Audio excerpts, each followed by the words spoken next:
오늘 주신 말씀을 통하여 요셉이 110세의 죽음에라는 제목입니다. 창세기 50장 다 읽지는 않았지만은 50장에서는 즉 창세기의 마지막 장이며 야곱의 장례와 요셉을 두려워하는 그 형제들, 그리고 요셉이 유언과 같은 그 유언을 형제들에게 하면서 죽음으로 끝을 맺게 됩니다. 천지창조와 세상의 시작을 알리는 환한 빛으로 시작한 창세기는 족장들의 죽음에 대한 어두운 이야기로 어쩌면 막을 내리는 것 같습니다. 그러나 인간들에게 임해야 할 하나님의 구원의 역사에 대한 새로운 전망을 제시하는 하나님의 구속사를 준비하는 출발점이라는 점에서 400년간의 침묵은 새로운 구속사의 주역인 모세를 하나님께서 예비하면서 출애굽 시대가 열려지게 됩니다.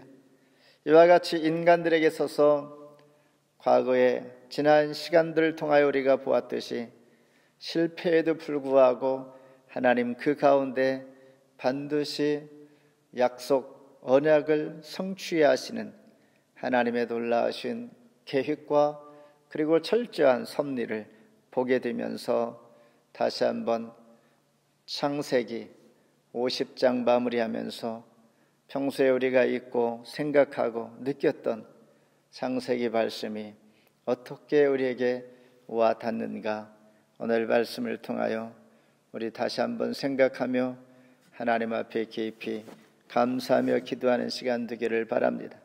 첫 번째, 야곱의 죽음입니다. 13절 같이 읽습니다. 그가 가나안 땅으로 메어다가 마몰의 앞 막벨라 밭굴에 장사였으니 이는 아브라함이 해쪽 속 에브론에게 밭과 함께 사서 매장지를 삼은 곳이더라. 야곱은 애굽에서 17년을 살게 됩니다. 그리고 지금 죽게 된 그의 나이는 147세. 요셉이 17세의 애굽의 종으로 팔려간 만큼 딱 그만큼 애굽에서 온 가족이 살게 됩니다. 그러니 야곱과 그의 형제들, 요셉과 함께 살았던 기간은 17살까지 가나안 땅에서 살았고, 이제 애굽에 이주해서 형제들과 또한 요셉 같이 보면서 17년을 살게 된 야곱, 그는 막벨라 밭 굴의 장사 되기를 그가 예언했던 것처럼, 즉 오늘 본문 이전의 49장 29절에 보면 내가 내 조상들에게로 돌아가리니 나를 에브론의 밭에 있는 굴의 선주와 함께 장사하라 예언한 것처럼 이제 가나안 땅으로 그의 몸을 이주, 즉 이동시켜 장사하는 내용입니다. 요셉이 애굽의 총리로 있으니 애굽에서 장사하게 되면 애굽식으로 아마도 화려한 장례식이 되지 않았을까 생각을 합니다. 그런데 굳이 그는 가나안 땅 막벨라 굴의 초라한 무덤에 묻히기를 예언하고 그렇게 지금 진행하고 있는 것입니다. 어쩌면 하나님께서 그 후손들에게 주시겠다고 약속한 그 약속의 땅, 가나안 땅을 그 마음에 늘 품고 있었다는 것이요, 우리 믿는 자들에게는 약속의 땅, 천국을 소망하게 하는 귀한 교훈이 그가 죽으면서까지 우리에게 주는 귀한 말씀인 것입니다. 이렇게 야곱의 일생은 일반 우리 모두에게 있어서 동일한 별다를 바 없는 그런 삶을 그는 살아왔습니다. 어쩌면 형을 속이고 아버지를 속이고 그들에게 또한 아들에게 속임을 당하고 또한 그의 친척 라반 집에 가서 속임을 당하고 객지에서 수고하고 그는 또한 부자가 되기도 하고 흉년이 들어서 이렇게 애굽 땅으로 이주하여 살게 되기도 하는 그의 인생의 삶을 돌아볼 때 어쩌면 우리 모든 보통 사람들의 삶이 이 야곱의 삶과 크게 차이가 없다는 것입니다. 47장 9절에 보면 험악한 나그네 세월을 살았다. 험악한 세월, 나그네 세월. 누구나가 이 땅에서 살아가는 세월은 나그네와 같은 삶입니다. 그러나 중요한 것은 우리는 무엇을 푯대로 삼고 살아가는가라는 것입니다. 비록 나그네 삶을 살지라도 우리가 하나님을 향한, 가나안 땅을 향한, 그리고 하나님의 약속의 땅을 사모하는 마음, 천국을 사모하는 마음으로 사는 것이 중요하다라는 것입니다. 왜냐하면 나그네 세월은 속히 없어질 것이 언젠가는 끝이 나기 때문입니다. 두 번째는 형들의 두려움입니다. 19절 같이 읽습니다. 요셉이 그들에게 이르되 두려워하지 마소서, 내가 하나님을 대신 하리까. 형들이 왜 요셉을 두려워할까? 그의 아버지를 얻은 모든 형제들이 가나안 땅에 장사를 했습니다. 묻었습니다. 그러나 그 아버지가 죽고 난 후에 형들이 생각하기를 그동안은 자기의 아버지가 있어서 보호를 받았는데 요셉이 혹시나 과거에 서운한 일로 인하여 형들이 요셉을 애굽의 종으로 팔았으니 그 악한 마음이, 그 속에 감추어진 마음이 다시 드러나 형들을 또한 두렵게, 형들에게 그 악을 갚지 않을까라는 생각을 하면서 형들은 두려워한 것입니다. 이와 같이 한번 우리 마음속에 죄를 범하면 많은 세월이 지나도 잊혀지지 아니하고 자리 잡고 있어 쓴뿌리가 되어서 늘 두렵고 공포, 이런 마음으로 살아갈 수 있다라는 것을 우리는 알게 됩니다. 그러나 그 가운데 회개하고 하나님 앞에 나오는 자들은 하나님께서 용서하시고 또한 하나님께서 자유함을 주시고 죄에서 자유를 주실 때에 영원한 기쁨, 그 감사를 맛보며 살 수가 있다는 것을 보여줍니다. 이처럼 요셉을 애굽에 판 지도 벌써 39년이란 세월이 지났음에도 불구하고 요셉 앞에 두려워하는 형제들, 인간의 마음에 이러한 두려움이, 죄책감이 늘 우리를 힘들게 하는 경우가 많이 있음을 보여주면서 그때 요셉은 그 형들에게 위로해 줄 때에 두려워하지 마소서라고 합니다. 지금 읽은 19절 말씀처럼 내가 하나님을 대신하리까? 이 말은 하나님께 모든 것을 다 맡겼고 하나님께서 용서해 주시고 요셉 자신은 하나님 앞에 모든 것을 맡겼는데 왜 당신들이 두려워합니까? 라는 것입니다. 하나님께서 용서를 해 주셨는데 내가, 즉 요셉이 형들에게 원수를 갚겠습니까? 라는 것입니다. 마치 다윗이 사울을 죽일 만한 그런 상황에 와 있을 때에 그는 하나님의 기름 부음을 받은 자로서의 다윗은 죽이지 아니하고 하나님 앞에 맡겼습니다. 늘 사울 왕으로부터 쫓김을 당하던 다윗이 원수를 얼마든지 갚을 수가 있었음에도 불구하고 다윗은 하나님 앞에 맡겼다는 것입니다. 원수 갚는 것은 하나님 앞에 맡겨야 하는 이유는 원수 갚으면 그 원수가 다시 반복하여 악의 고리가 끊어지지 않기 때문입니다. 그러므로 이런 것들은, 원수 갚는, 보복하는 것들은 하나님 앞에 맡기는 것이 바로 하나님께서 우리에게 주시는 지혜입니다. 20절에 보면 당신들은 나를 헤아리야 했으나 하나님은 그것을 손으로 바꾸사 오늘과 같이 많은 백성의 생명을 구원하게 하시려 하셨나니. 요셉의 관심은 악을 갚고 원수를 갚는 게 있지 아니하고 그가 애굽에 온 것은 하나님께서 선하게 가족들을 구원하기 위해서 보냈다라는 생각을 합니다. 그러니 형들과 요셉의 생각은 얼마나 다른가. 같은 상황, 같은 경험을 겪으면서도 보는 관점이 사람을, 즉 세상을 보는 눈과 하나님을 바라보는 눈, 이런 차이에서 우리가 생각할 수 없는 대단한 그러한 결론, 그런 삶을 살아갈 수밖에 없는 자에 모습을 우리가 배우게 됩니다.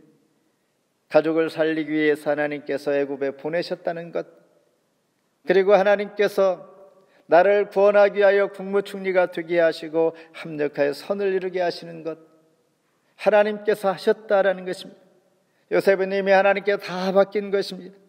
물론 억울한 것이 있겠지만, 물론 그 마음속에 서운한 점도 있었겠지만은 더 이상 하나님 앞에 맡기고 하나님께서 하신 것, 지금 상황들을 바라보면 철저하게 하나님의 은혜인 것을 하나님만 집중하며 마음을, 시선을 하나님 앞에 두고 있다는 것입니다. 마지막으로 요셉이 죽게 됩니다. 26절 읽습니다. 요셉이 110세의 죽음에 그들이 그의 몸에 향재료를 넣고 애굽에서 입관하였더라. 요셉은 이제 자기가 할 수 있는 모든 역할들을, 하나님께서 부여한 사명을 감당했습니다. 고난이 끝나고 애굽의 총리로서의 영광도 누리고 가족 모두를 구원하는 이 역할을 잘 감당한 그는 하나님께서 주신 소명을 잘 감당하고 죽음을 맞이하게 됩니다. 이 과정 속에서 흐르는 귀한 사실은 하나님께서 역사를 주관하고 있다는 사실입니다. 요셉의 나이 56세에 그의 아버지 야곱이 죽고 그 후에 54년이 흘러 그의 나이 110세에 어쩌면 형들보다 먼저 죽게 됩니다. 이 죽음은 절망이 아니라 천국을 가기 위한 게이트웨이입니다. 그러면서 요셉은 형들에게 이런 유언을 남깁니다. 어쩌면 그의 믿음입니다. 24절 읽겠습니다. 요셉이 그 형제들에게 이르되 나는 죽을 것이나 하나님이 당신들을 돌보시고 당신들을 이 땅에서 인도하여 내사 아브라함과 이삭과 야곱에게 맹세하신 땅에 이르게 하시리라 하고, 이제 요셉의 형제들은 그의 아버지도 죽고 그리고 애굽에서 자기들을 구원한, 영향력을 끼쳤던 요셉 그 동생이 죽었으니 이제 정말 꼭 필요한 사람들은 다 죽고 어쩌면 껍데기만 남은 것 같은 이런 느낌이 그들에게 있을 수도 있습니다. 그들을 향하여 요셉은 큰 위로의 말을 할 때에 하나님께서 이 땅에서 인도하여 아브라함과 이삭과 야곱이 묻힌 하나님의 약속의 땅으로 인도하실 것이다, 이러한 메시지 유언을 주고 있는 것입니다. 그러니 진정한 고향을 향하여 마음을 잊지 말라라는 것입니다. 25절에도 요셉이 또 이스라엘 자손에게 맹세시켜 이르기를 하나님이 반드시 당신들을 돌보시리라. 요셉을 바라보면서 애굽에서 살아왔던 형제들에게 이제 내가 떠날지라도 당신들은 하나님께서 반드시 돌보실 거라고 이런 위로의 말씀을 하고 있습니다. 여호수아 24장 32절에 보면 또 이스라엘 자손이 애굽에서 가져온 요셉의 뼈를 세겜에 장사하였으니 이곳은 야곱이 100시타를 주고 세겜의 아버지 하몰의 자손들에게 산 밭이라. 그것이 요셉 자손의 기업이 되었더라. 여호수아에 보면 오늘 본문 마지막 장 마지막 절에는 요셉이 110세에 죽었고 입관을 애굽에서 하였습니다. 여기까지 끝나는데 이게 끝이 아니라 그가 말은 하지 않았지만은 그의 자손들이 세겜에 그를 장사했다는 것은 지금 형제들에게 유언의 메시지를 했던 것처럼 반드시 하나님께서 인도하여 하나님의 약속한 땅에 이르게 할 것이요 당신들을 돌보실 것이요, 이 말씀대로 지금 되었다라는 것입니다. 그러니 지금 요셉이 하는 말, 하나님의 철저한 계획과 섭리요, 우리가 의지했던 사람이 죽고 함께하지 못할지라도 하나님은 그 뜻을 받들어 반드시 이후에 하나님의 섭리 가운데 약속의 땅으로 인도하여 되신다라는 것입니다. 말씀을 맺습니다. 요셉이 110세의 죽음에 야곱과 요셉, 즉 그들의 죽음으로 말미암아 족장의 시대가 이제 다 끝났습니다. 그래서 끝나는 것이 아니라 새로운 시대가 열려질 것을 우리는 기대하는데, 실제로 하나님은 마치 다 끝나는 것처럼 창세기가 마무리되지만은 출애굽의 역사가 기다리고 있다는 사실입니다. 다시 말해서 끝이라는 것은 새로운 서막이 열려지는 것을 암시해 줄 뿐만 아니라, 가나안 땅에서 비록 야곱은 죽었지만은 그의 아브라함과 이삭이 가나안 땅에서 죽은 그 묘실에 함께 묻히고